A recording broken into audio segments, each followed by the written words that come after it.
Now that we have learned how to interpret a rhythm strip, we are ready to interpret our first rhythm, and they are called sinus rhythms. And that strip that we just measured was a normal sinus rhythm. So why are they called sinus rhythms? Well, if you remember, sinus rhythms originate at the heart's pacemaker, called the SA node, right here, and this is the heart's pacemaker. Let's see, I can read that. And then that causes the atriums to contract, sends electrical charge down to the AV node through the bundle of His and to the right and left bundle branch blocks and to the Purkinje fibers. Now, there are two things that make a sinus rhythm, and that is that there is one uniform P wave and before each QRS complex, and that there's equal number of P waves and QRS complexes.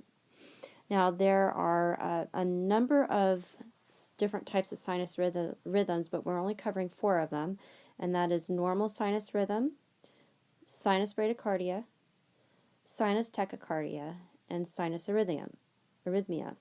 There's also a sinus pause, and we're not going to cover that too much.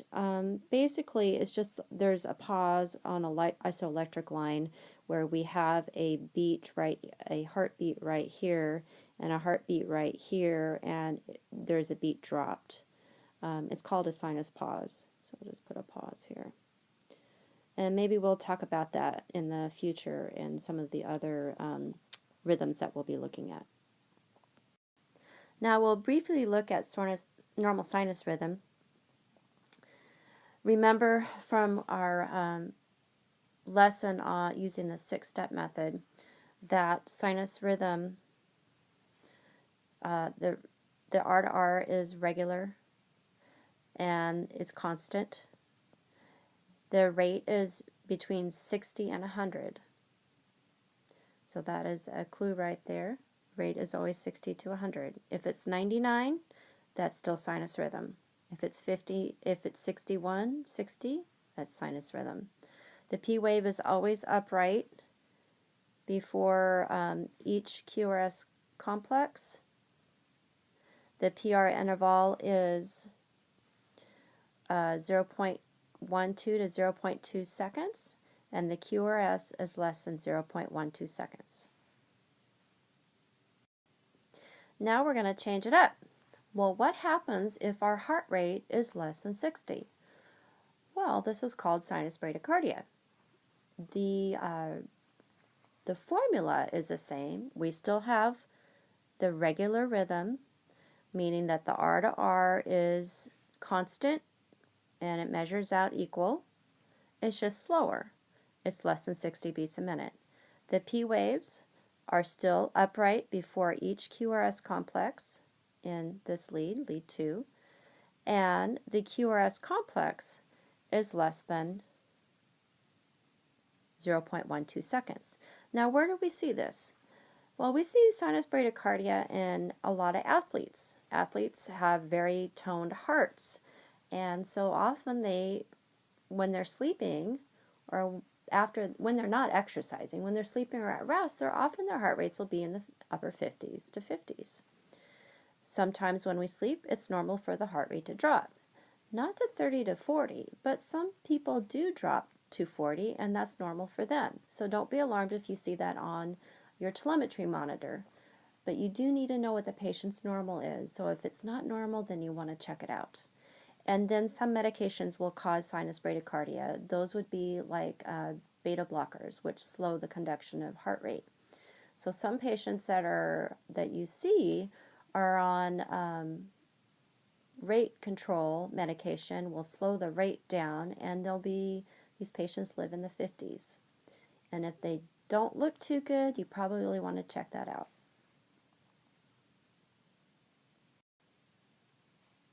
Now, we don't treat sinus bradycardia unless patients are symptomatic. So if your patient is starting to not look too good and their blood pressure's dropped and their heart rate's dropped, then you probably want to go check on your patient. So these are some of the symptoms right here of symptomatic bradycardia. you'll often see maybe some dizziness, lightheadedness, syncope, which means that they've passed out or about ready to pass out, low blood pressure, shortness of breath, weakness, and maybe a change in level of consciousness. They may have one or two of these symptoms. If the patient is feeling this and you want to treat it, and you want to contact your physician for treatment. So some of the first things that we consider when we have a patient that's symptomatic bradycardia is we think about oxygen and fluids. So if their oxygen level is kind of low, we would probably want to put oxygen on them because we want to make sure that the heart is getting enough oxygen. And if their blood pressure is low, they probably need some fluids. Other things that we look at, and this is based off ACLS guidelines, is atropine. Atropine 0.5 milligrams comes in one cartridge, and you can give it every 3 to 5 minutes, not to exceed 3 milligrams total. So if you have a patient coming into the emergency department and they are having these symptoms, you would probably want to get oxygen, fluid, and then the doctor may order some atropine. And you want to give them a shot of atropine. Other considerations for treatment include transcutaneous pacing, epinephrine and dopamine, which speed up the heart. And then, of course, we want to identify what the underlying cause is. Now, there are some things that can cause sinus bradycardia, and I'm thinking of some medications. Maybe your patient is on too much beta blocker. So we want to look at that. And maybe the patient has an underlying hypothyroidism. That would cause your heart to slow down. Or maybe the patient has had a heart injury, such as an MI. This is all the more reason that the patient needs to be admitted so we can figure out what is going on with their heart. Or their pacemaker, their SA node, is malfunctioning, and the patient may need to have a pacemaker put in. Now, other types of bradycardia, which we will cover later on in this course, are heart blocks. So that's another kind of sinus. That's not sinus, it's just another kind of bradycardia that we will talk about. So sinus tachycardia means that the heart rate is sped up past 100. So we have 100 to 160 is a typical range for a sinus tachycardia. The rhythm is still regular, meaning the R to R wave is consistent all the way across. The P wave is still upright before each QRS complex. And the PR interval is still 0.12 to 0.2 seconds. Now remember from the last presentation, I mentioned that as the heart rate speeds up, you may have a shortening of this PR interval. So you want to be aware that when you measure, that it's okay if it's a little bit shorter as long as it's within this normal range. The QRS is usually less than 0.12 when it's a nice narrow tachycardia. And some indications, what could cause this sinus tachycardia? Patients who have anxiety, patients who have been out running, their heart rate's increased, fever, which would cause some low volume, which would lead to dehydration, and also sepsis. So these are typical reasons why patients' heart rates will be higher than normal. Now, sinus tachycardia treatment. There are different types of tachycardia, like I mentioned in the last slide, but we are only going to be looking at this time a stable tachycardia. So someone who is stable means that they are just short of breath, their heart rate, their rhythm, their complex, their QRS complex is really narrow and still within the 0 0.12. There's 0.12, still less than 0.12. That is what a stable tachycardia is. They'll have present with symptoms like dizziness and lightheadedness. They may have a low blood pressure. They may be short of breath, and they may be weak. They may have one or two of these symptoms. They may have all of these symptoms. How do we treat this? Well, first of all, we need to determine what their oxygen level. They may need oxygen. If it's an athlete and they're tachycardia, this is normal for them, and they may just want to fill up on some fluids because they're a little dehydrated. Is a patient have a fever? We often want to give them fever reducers or maybe blood cultures if they're septic. Other ways to slow down the heart is using a vagal maneuver by having the patient bear down. This is actually very effective in slowing the heart rate down, but you have to be careful because sometimes a patient may bear down and their heart rate's normal and actually will drop them into a lower heart rate. So you want to be careful with that. And that's why we put patients on stool softeners while they're in the hospital. And then if this is an unusual case of sinus tachycardia, we really need to identify what the underlying cause is. I think we identified most of the normal causes, and that would be activity, fever, sepsis, dehydration. And it can also be caused by medications.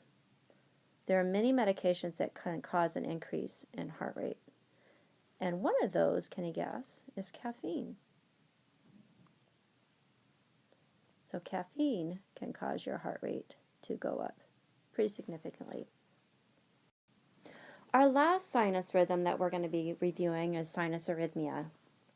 Now, this one is still a sinus rhythm because you still have your P waves upright in front of each QRS. QRSs are all consistent as well as the P waves. The difference is the R to R level is going to be off a little bit, and it corresponds with respiration. The way I would call this when you are looking at regularity on your test, it's called regularly irregular.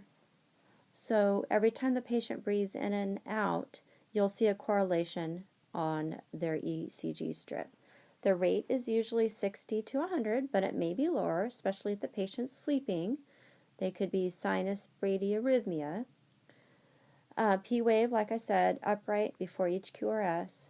PR interval is still going to be 0.12 to 0.2 seconds. QRS is still 0.12 seconds.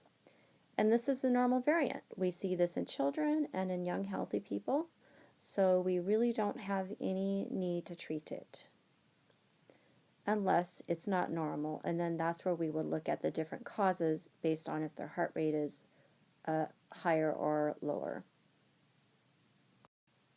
So we have an irregular heart rate. What is our nursing implications? Well, first of all, if we see something unusual on the telemetry, or if we get a call from the telemetry technician saying that the patient has a different rhythm, we really need to go and look at the patient, because the rhythm sometimes on the screen doesn't match up with how the patient looks. So you always want to check the patient first before you call a physician. So how do they look? How do they feel? Are they feeling short of breath? Are they looking pale? Do they feel weak? Let's get some vital signs. If they're short of breath, let's put them on some oxygen. Maybe they need to be repositioned and sit them up higher so they can catch their breath. They may need medication. If they're tachycardic, maybe they're in pain, so we want to treat their pain.